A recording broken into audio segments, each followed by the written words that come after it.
Belinda, and I find my hope in Jesus. Finding hope to go through daily life and the trials and troubles that come with that. My hope is that my days will be filled with joy and laughter, and that I would be spiritually and emotionally filled.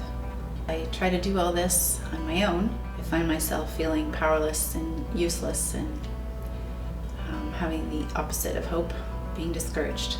I have a great husband who's a lot of fun, and he's a great provider. He's very patient. He has a lot of energy, and he has a great, deep, out loud laugh.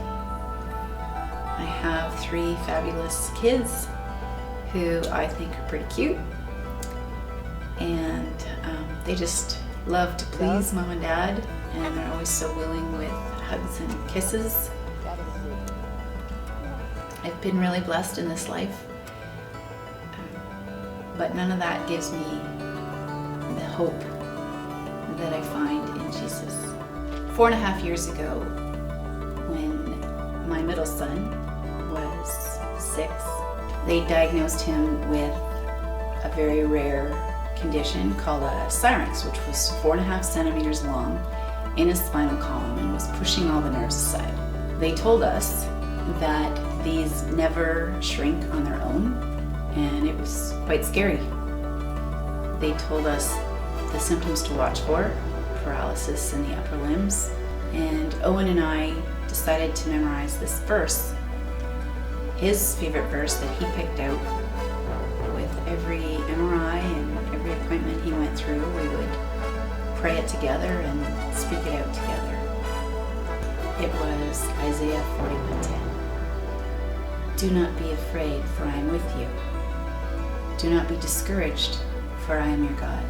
I will strengthen you and help you. I will hold you up in my righteous right hand. Many, of course, joined us in praying for Owen. And after the 2-year appointment, the doctor shared that the syrinx had shrunk by 2%, remembering that he told us they never shrink. So we took this as a hopeful sign, very encouraging, and went back home, and generally everyday life would keep us busy enough to forget about it until he would slide into the hockey boards or wanted to jump on the trampoline with his cousins, and then I would kind of hold my breath. And we continued to pray. After the 3rd year appointment, this stern doctor came into the appointment after reviewing the MRI, and he had this huge smile on his face.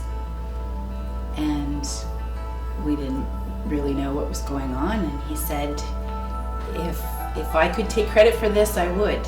And we must have shown the confusion on our face, because he invited us into the doctor's only area to show us a couple computer screens. And one showed the MRI from the time Owen was 6 years old, with the 4.5 centimeter syrinx, huge bubble of fluid filling the spinal column. And the second one, from the day before, showed just a white line down the middle of the spinal column. It had shrunk by 95%. And in awe, with tears in my eyes, I asked the doctor to explain it, and he couldn't. He said he had even consulted his fellow doctors, and they had no reasoning for it. And so then I said, well, I can't. There's a lot of people who've been praying for this little boy. And we left that day in such awe that the God of this universe had shown himself so real and given us such an obvious miracle. Not only was my faith grown through that, but through this little 9-year-old boy who had no doubts from the beginning that God would heal him. He was just excited that this was the day and that his bubble was gone. He used to ask, "Mom, when my bubble is gone, can I do this or can I do that?" So the faith of a child, we can learn a lot from that. This God is where I find my hope. He is loving. He gives me such peace and comfort. I can't imagine going through day-to-day life, even, let alone the trials and troubles, without Him to lean on, to trust in, to find my hope in. And even more than that, I am excited to spend eternity in heaven with Him, where there will be no more tears or troubles, just praising and giving Him all the glory. Growing up, my identity was in accomplishments. Great grades, doing well at sports, working hard at piano, succeeding at my job, and trying to please everybody around me. It was a lot of work and it was exhausting. So how did I get here from there? How did I find my hope in Jesus? As much as I strive for these accomplishments and acknowledgments in the past, this was surprisingly simple.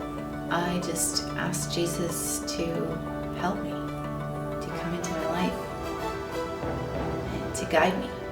He died on the cross just for that. I could never be good enough to spend eternity in heaven with a perfect God. But if I could do it on my own, just by working at it, then Jesus would have died for nothing. So I asked Him to forgive me for striving and for a myriad of sins, and He did, and He forgets it. I am in awe that this God who created this universe, He knows me and He cares about me, and He chose to die for me. So as difficult as this life is, it's so much easier with Him. He says His yoke is easy and His burden is light. So take the hope He has to offer. Invite Him to be the Lord of your life. Ask Him to save you from your sins and to give you the hope that you need every day. It just takes a little bit of faith.